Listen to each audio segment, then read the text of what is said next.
और राजा दशरथ को श्राप दिया कि जिस तरह मैं पुत्र वियोग में तड़प तड़प कर मर रहा हूँ, तू भी पुत्र वियोग में तड़प तड़प कर मरेगा। ये सुन राजा दशरथ तो जीते जी मर गए और बाद में उनकी मृत्यु भी पुत्र वियोग से हुई थी। उस समय सभी लोगों में सन्नाटा छाया था कि जीवन में भूल से होने वाले पाप का भी इतना बुरा अंजाम होता है। गुरुदेव ने बताया कि जीवन भगवान ने आपको अच्छे कर्म और भगवान का नाम स्मरण कर मुक्ति प्राप्त करने को दिया है, लेकिन इंसान अपने ही हाथों से अपने लिए हर रोज एक कुआं खोदता है।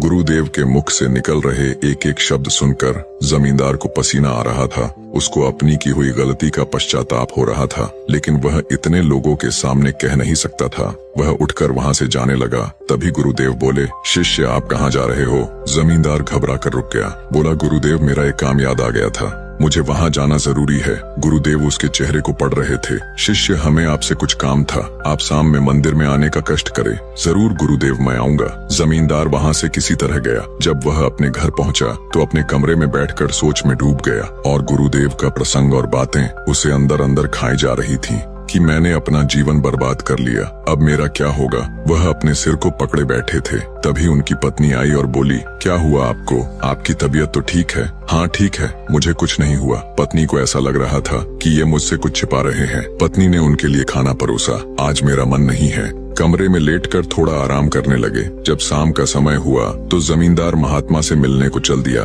जब वह मंदिर पहुँचे तो उस समय गुरुदेव ध्यान में बैठे थे। जमींदार वहीं हाथ जोड़कर बैठ गया। जब गुरुदेव ने आंखें खोली, सामने जमींदार बैठा था। गुरुदेव आपने मुझे बुलाया था, कुछ काम था, आप बताएं। मुझे ऐसा लग रहा है कि काम तो आपको है मुझसे। महात्मा जी मैं कुछ समझा नहीं। शिष्य जब हमसे गलती हो जाती है तो हमें कुछ समझ नहीं आने लगता है। जमींदार थोड़ा चिंतित और परेशान बैठा था। शिष्य आप खुलकर मुझे बताओ, शायद मैं कुछ तुम्हारी मदद कर सकूं। जमींदार कुछ देर सोचता रहा कि साधु महात्मा तो हमें सही रास्ता ही बताते हैं, ये कभी किसी से ईर्ष्या नहीं करते।